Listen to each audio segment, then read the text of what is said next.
مەسیحەکانی کوردستان هەمیشە کەس نەیزانیوە لە بینی ماڵێکی مەسیحی و ماڵێکی ئیسلامە کامیان ئیسلام و کامیان مەسیحیەوە. کوردستان وڵاتی پێکەوە ژیانە، وڵاتی پێکەوە ژیانە لە هەموو دین و بیر و بۆچوونەکانە، بە تایبەتیش لە سەردەمی یەکێتی نیشتمانی کوردستان و ڕابەری کۆچکردومان جەنابی مام جەلال هەموو جارێ پشتیوانی مەسیحەکان بووە و داوای لە ئێمەیش کردووە کە پشتیوانیان بین و پارێزگاریان لێ بکەین لەبەرەوە مەسیحەکان کۆمەڵێکی ئەساسی ئەم وڵاتن.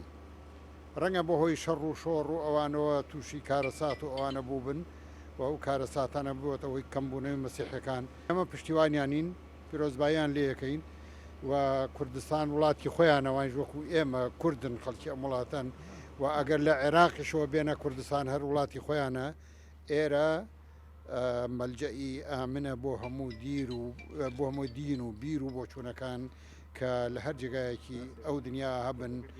ئێمە بە خۆشحاڵی ئەوە پێشوازی لە برادران لە یەکێتی نیشتیمانی کوردستانمان کرد. ئەو پەیوەندی لە بینی مەسیحیەکان و بینی حزبەکانی کوردستان زۆر قوڵە و زۆر یعنی ڕێز لە یەکتر ئەگرین، بە تایبەت یەکێتی نیشتیمانی کوردستان لە ڕێبازی مام جەلال کە مابوو خوارێ خۆش بێت کە مابوو هەر سەردانی کەنیسە ئەکرد. ئەمڕۆ ئەو برادرانە کە سەردانی کەنیسە ئەکەن واتە لە هەمان ڕێبازی مام جەلال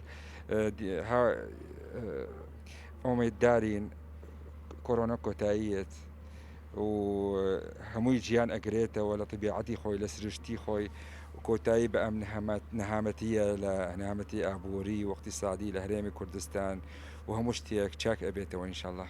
هەم بۆ پیرۆزکردن سەردانمانکردن و هەم هەر خواست و پێداویستێکە بێت لە داهاتوودا بتوانین بەیەکەوە جێبەجێکین. بە تایبەتی هەندێک یاسا هەیە بۆ پاراستنی مافی پێکاتەکانی کوردستان، بە تایبەتی لە پاراستنی زەوی و سامانەکانیان لەو شوێنانەیە کە دەستی بەسەرا گیراوە یاخود داگیر کراوە، ئێمە بتوانین چی بکەین بۆ ئەوی بێجگەلەوەی کە لە ڕووی ئازادی ڕادەربڕین و ئازادی با بڵێن دینپەرستی و تاعەتکردنی خوداوەندی ئەوانێ کەشێکی ئارامیان بۆ دروست بکەین. هەروەها لە پاراستنی مافەکانیان و مافی پێکاتەکانە بتوانین بە پێی یاساکان و لە ڕێی پەرلەمانی کوردستان و حکوومەتی هەرێمی کوردستانە ئەو مافانیان بپارێزین.